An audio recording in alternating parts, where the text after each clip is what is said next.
pengungkapan kasus narkoba. Dan yang kedua nanti terkait dengan masalah judi online. Yang pertama terkait dengan masalah pengungkapan narkoba. Jadi sudah berkali-kali saya sampaikan kepada seluruh jajaran bahwa tidak ada yang bermain-main dengan masalah narkoba. Yang namanya narkoba harus betul-betul dilakukan pemberantasan. Dan saya sudah sampaikan bahwa siapapun yang terlibat, tidak peduli pangkatnya apa, jabatannya apa, pasti kita tidak gas. Karena itu bagian komitmen dari kami untuk melakukan bersih-bersih di institusi Polri. Dan ini sudah sering saya sampaikan di setiap arahan-arahan saya. Beberapa hari yang lalu, Polda Metro melakukan pengungkapan terhadap jaringan peredaran gelap narkoba.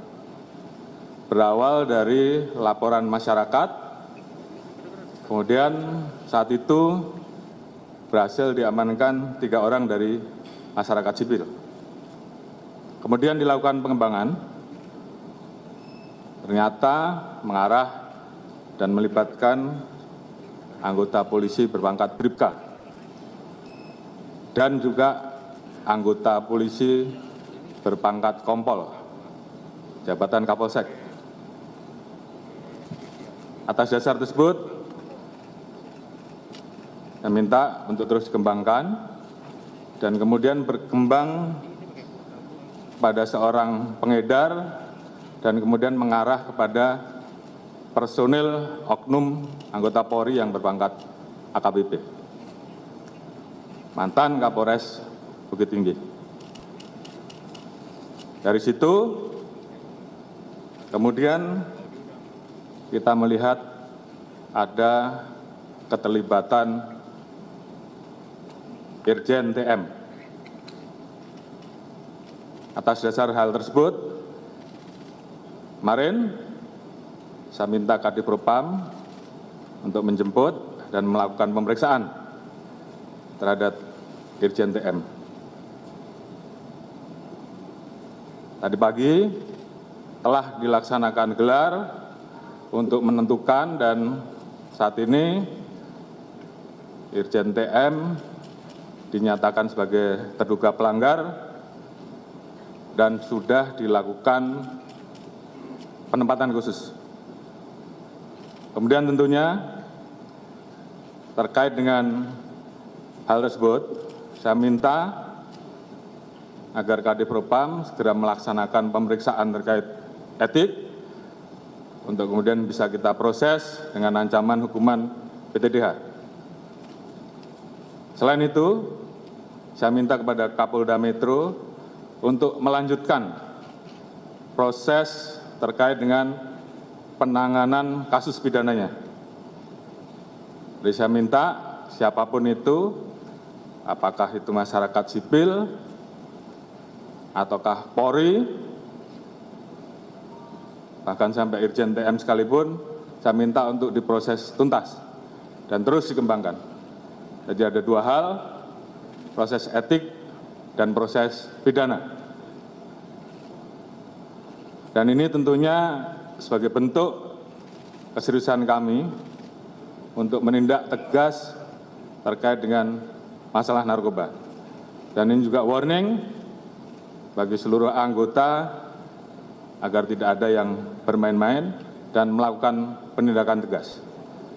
Saya tentunya juga membuka ruang kepada masyarakat terkait dengan pelanggaran yang dilakukan oleh anggota untuk dilaporkan dan pasti akan kami tindak tegas.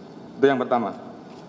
Kemudian saya akan menyampaikan terkait perkembangan masalah judi online. Beberapa waktu yang lalu sudah saya sampaikan bahwa kami telah mengirim beberapa personil kami untuk berangkat ke beberapa negara terkait pengejaran terhadap bandar judi online kelas atas yang kabur dan kemudian bersembunyi di negara-negara tersebut. Alhamdulillah atas kerjasama dengan teman-teman dari kepolisian di Raja Malaysia, salah satu buron atas nama Apin BK yang sempat bersembunyi di Singapura dan kemudian bergeser ke Malaysia, hari ini atas kerjasama dan skema polis to polis, buron tersebut berhasil diserahkan kepada kita. Dan hari ini mudah-mudahan semuanya berjalan lancar dan nanti malam Apin BK sudah bisa kita bawa ke tanah air. Jadi ini merupakan komitmen kita untuk melakukan pemberantasan judi online. Ada beberapa orang yang saat ini masih kita buru dan kami mohon doanya agar buronan-buronan ini segera bisa kita ambil dan kita bawa kembali ke tanah air. Dan ini sebagai komitmen kita untuk menindak tegas masalah judi online. Mungkin itu yang bisa saya sampaikan pada seluruh rekan-rekan. Nanti secara teknis terkait dengan modus, motif, Pak Kapolda Metro nanti yang akan jelaskan. Terkait dengan proses selanjutnya, terkait dengan proses penanganan etik, nanti Pak Kadif Propam yang tentunya secara teknis akan menyampaikan perkembangannya. Namun, sekali lagi saya sampaikan bahwa ini adalah komitmen Polri untuk melakukan bersih-bersih. Kita ingin agar institusi Polri ke depan menjadi semakin baik. Saya sayang dengan 400.000 orang anggota kita yang telah bekerja keras, melaksanakan tugasnya dengan baik, dan kemudian terganggu hanya karena perbuatan segelintir oknum. Jadi terhadap hal yang seperti itu, saya tidak ragu-ragu untuk memproses dan menindak tegas. Mungkin itu yang bisa saya sampaikan.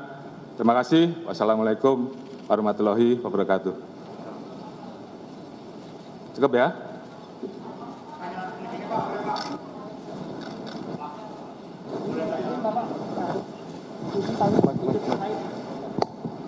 Terkait tadi disampaikan oleh Pak Kapolri bahwa Irjen TM ini menjadi terduga dan sudah dipatsuskan. Beberapa hari lalu kan juga sudah dikeluarkan TR bahwa beliau menggantikan Iko di Jatim. Apakah dengan kasus ini akan ada pergantian juga di Polda Jatim? Yang kedua, kalau berkenan terkait dengan peran masing-masing anggota kepolisian ini dalam kasus yang ditangani oleh Polda Metro ini apa saja, Bapak? Terima kasih, Bapak. Baik, terima kasih. Terkait dengan posisi Irjen Pol TM yang kemarin baru saja kita keluarkan TR untuk mengisi Polda Jatim, hari ini saya akan keluarkan TR pembatalan dan kita ganti dengan pejabat yang baru. Kemudian terkait dengan peran masing-masing, tentunya nanti Pak Kapolda Metro yang akan jelaskan. Namun itu adalah bentuk komitmen kami, langkah tegas kami dalam melakukan tindakan terhadap anggota-anggota yang melanggar. Oke, terima kasih ya.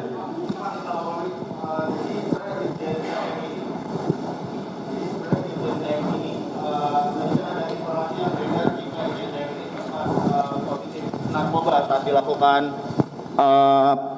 tes urin begitu Pak. Itu apakah Irjen TM ini saat ditangkap positif atau negatif menggunakan narkoba atau bagaimana Pak? Dan patsusnya di mana Pak? Mohon maaf Pak, terima kasih. Baik. Untuk patsus tentunya dari Propam ada ruangan khusus yang disiapkan sambil menunggu proses pidananya. Setelah proses pidananya nanti ditetapkan tersangka, maka yang bersangkutan akan dipindahkan menjadi tahanan di Polda Metro.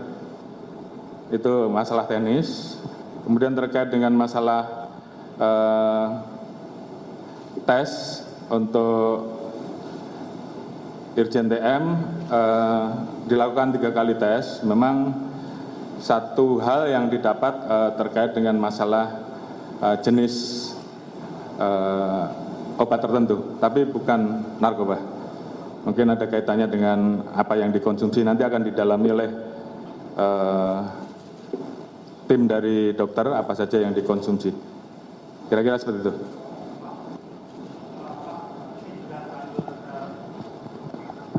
Terima kasih Pak, saya Rama dari Radio Alisinta.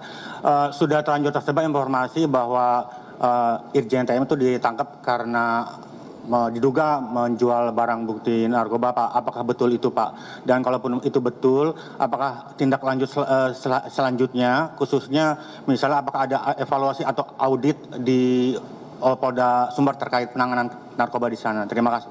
Ya, saya kira itu adalah bagian dari hal-hal yang nanti akan kita turunkan juga tim untuk mengecek terkait dengan proses penanganan pengungkapan pada saat di Bukit Tinggi kemarin, dan tentunya ini juga menjadi bagian SOP yang harus kita perbaiki ke depan.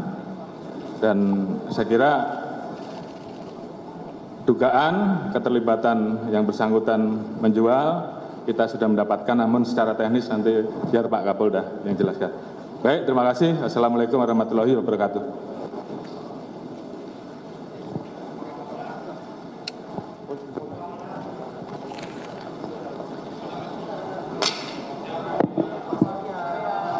Penangkapan dari Kapolda Sumatera Barat Irjen Teddy Minahasa berawal dari laporan masyarakat.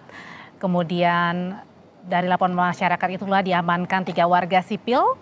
Dalam pengembangan ternyata melibatkan ini untuk jual beli narkoba, melibatkan Bribka, ada Kompol, ada juga AKBP yang merupakan mantan Kapolres Bukit Tinggi dalam kasus jual beli narkoba. Nah, dari berbagai perkembangan yang dilakukan oleh tim penyidik Polri, akhirnya terbukti bahwa juga melibatkan bukan hanya pangkat Bribka, bukan hanya pangkat Kompol dan AKBP, tetapi juga melibatkan perwira tinggi Irjen Teddy Minahasa yang saat ini masih menjabat sebagai Kapolda Sumatera Barat. Sungguh disayangkan sebenarnya Kapolda Sumatera Barat Irjen Teddy Minahasa ditunjuk sebagai Kapolda Jawa Timur, tapi kemudian karena kasus ini akhirnya surat TR yang tadinya sudah dikeluarkan oleh Kapolri kemudian dibatalkan. Ada beberapa sanksi nantinya yang akan dihadapi oleh Irjen Teddy Minahasa.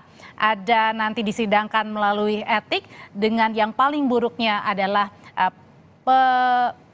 berhentian tidak dengan hormat atau PTDH. Nah, setelah di sidang etik nantinya juga Irjen Teddy Minahasa terancam juga dikenakan undang-undang pidana terkait dengan kasus jual beli narkoba di wilayah Sumatera Barat.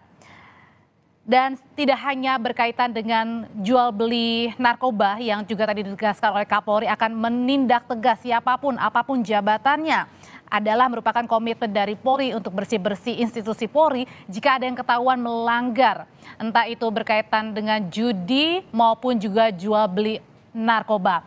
Saudara, informasi lainnya berkaitan dengan penangkapan dari Irjen Teddy Minahasa untuk jual beli narkoba dan informasi-informasi lain akan kami hadirkan di program Kompas Petang. Kami akhiri dulu breaking news sampai di sini.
Baru 4 hari diumumkan menggantikan Irjen Pol Niko Afinta sebagai Kapolda Jawa Timur. Irjen Teddy Minahasa Putra sudah tersandung kasus besar. Jenderal Bintang 2 itu pemirsa ditangkap karena terlibat kasus narkoba. Tak main-main. Mantan Kapolda Sumatera Barat itu diduga menjual barang bukti berupa 5 kg sabu kepada seorang perempuan bernama Linda. Linda adalah salah satu pengusaha diskotik di Jakarta. Tak hanya menjual barang bukti narkoba, hasil tes urin Irjen Pol Teddy Minahasa pun dinyatakan positif menggunakan narkoba. Penangkapan Irjen Teddy ini tampaknya menambah daftar kelam oknum petinggi Polri yang terjerat kasus. Kita akan bahas ini pemirsa dengan sejumlah narasumber. Sudah bergabung bersama kami ada anggota Komisi 3 DPR RI yaitu ada Bang Arteria Dahlan, kemudian juga ada pakar hukum pidana Pak Ganjar Laksmana, kemudian juga ada Kabareskrim periode tahun 2008-2009 Komjen Pol Purnawirawan Susno Duaji. Selamat petang Bapak semua. Selamat petang. Selamat petang Pak Ganjar. Selamat petang Pak. Pertama saya ingin ke Pak Susno terlebih dahulu. Menurut Pak Susno, bagaimana kasus Teddy Minahasa ini di mata Anda Pak Susno? Menilai kasus ini pertama dari sudut kalau Polri betul-betul ini bersih-bersih sesuai dengan hasil RDP dengan Komisi 3 DPR di mana Pak Arteria hadir, ini saya sambut positif. Artinya Polri betul-betul mau membersihkan dari dalam karena yang menangkap kasus ini adalah Polri. Jadi Jenderal Bintang 2 pun, Kapolda pun dia tangkap. Dan semoga akan banyak yang ditangkap lagi. Kalau memang ada yang seperti ini, Bintang 2 atau mau bintang berapa, kalau memang Polri betul-betul niatnya mau bersihkan dari dalam, bersihkan. Dan tidak hanya kasus ganja saja atau narkoba, tapi termasuk kasus-kasus lain seperti judi, kemudian kasus menerima suap, kemudian kasus-kasus lain yang melibatkan anggota Polri harus ditindak segera. Masyarakat menunggu ini betul-betul niat baik Polri sebagaimana dikatakan Kapolri dan sebagaimana diharapkan oleh rakyat Indonesia melalui Komisi 3. Kemudian yang kedua, saya menilai perkara ini adalah bukti bahwa sistem pembinaan karir dan sistem pemutasian di Polri ini belum on. Artinya kebijakan Kapolri belum didukung oleh aparat bawahannya. Kenapa? Kok orang seperti Pak Teddy Minahasa bisa dipromosikan sampai 3 kali jadi Kapolda dan jabatannya strategis betul. Artinya di dalam tubuh Polri sendiri tidak mampu memantau karir seseorang, tidak mampu memantau kepribadian seseorang. Kemudian saya juga bercuriga, apakah karena Pak Teddy Minahasa ini punya kemampuan finansial yang lebih, sehingga dia dipromosikan sampai 3 kali jadi Kapolda. Saya pernah mengatakan di dalam satu forum bahwa kok seperti nggak ada orang lain saja. Seorang menjadi Kapolda sampai 3 kali, sampai 4 kali. Sedangkan yang lain bermimpi saja tidak boleh. Apa ini pembinaan karir? Nah mudah-mudahan ini terpantau oleh Pak Kapolri, Pak Sigit. Apakah Pak Sigit tidak melihat seseorang yang sebelum ditandatangani jabatan baru sebagai Kapolri, bahwa dia itu sudah 3 kali jadi Kapolri, mau yang berapa kali? Sudah 4 kali jadi Kapolres, mau jadi Kapolres lagi. Ya, itu dipantau dong. Kayak nggak ada yang lain bermimpi saja tidak. Demikian juga untuk sekolah dan lain-lain. Jadi ini kesempatan pertama Polri untuk reformasi ke dalam. Masyarakat menunggu dan syukur dalam kasus ini bahwa yang menangkap adalah Polri sendiri, Propam. Ya, lanjut, Propam kerja saja. Siapapun yang terlibat, ungkap. Dan masih ada kasus-kasus lain. Dan ada hal-hal yang memalukan Polri yang lain. Demikian, ini kan kasus ini baru saja terjadi 183 orang meninggal karena sistem pengamanan yang tidak bagus. Baru saja Polri menembak dengan Polri terjadi di Lampung. Yang sebelumnya kasus Sambo dan kasus judi lain, judi online yang katanya melibatkan jaringan Polri. Buka saja, jangan dianggap itu aib. Kalau memang itu yang membuka Polri, kalau memang Polri bertekad betul-betul mau memperbaiki dirinya, masyarakat akan support Polri. Kita hormat kepada Polri. Tapi kalau itu hanya kebetulan atau karena itu orang tidak respect gitu ya. Lanjutkan Pak Kapolri. Kami Pak Susno. selaku purnawirawan mendukung. Ya. Kami juga heran Pak Susno. Karirnya moncer, Jenderal Bintang 2, tapi mengapa menyalahgunakan kewenangannya, kekuasaannya? Ini apakah secara proses screening bisa lolos begitu saja, tidak terpantau, seorang sekaliber Irjen Teddy Minahasa bisa menjual narkoba barang sitaan lagi Pak? Sangat memalukan ini kan? Kalau saya, oke, karirnya moncer, oke. Tapi saya menilai prestasinya tidak moncer. Nah, maka ini berarti pembinaan karir di dalam tubuh Polri bukan berdasarkan prestasi, tapi berdasarkan jauh dekat kayak oplet gitu. Jauh dekat. Nah, mungkin dia karena kedekatan finansial atau kedekatan apa sehingga dengan pejabat-pejabat di markas besar yang berwenang untuk mempromosikan seseorang sehingga nama dia selalu terpantau dalam teori manajemen jendela jauh hari, dia selalu nampak di jendela itu. Baik. Selalu buka dia. Ini yang perlu diperbaiki oleh Pak Kapolri, oleh petinggi Polri. Dan mudah-mudahan DPR selalu menyurut hari ini. Pembinaan karir di Polri itu harus baik. Junior saya bersuara ke saya, Pak gimana mau sekolah saja susah, mau naik pangkat susah. Sedangkan yang jadi Kapolres, yang jadi direktur di Info, itu saja orangnya. Yang lain mungkin nggak berani bicara mereka nggak berani bicara karena mereka takut di dalam. Saya sudah pensiun. Dan kalau saya bicara memang sejak saya aktif saya berani bicara. Oke. Saya taruhkan jabatan saya, ditangkap pun saya tidak takut gitu. Baik, Pak Susno, begini, ini kan seorang Kapolda menjual barang bukti, diduga ada informasi beredar menyebutkan meminta barang bukti, kemudian barang bukti tersebut dijual kepada bandar narkoba dan ternyata ketahuan dari bandar narkoba itu dapatnya dari yang bersangkutan. Ini seperti apa sih sebetulnya kalau dilihat dari mekanismenya, mungkin analisis Pak Susno seperti apa rantainya? Nanti akan dijawab ya Pak Susno usai jeda berikut. Kami kembali sesaat lagi.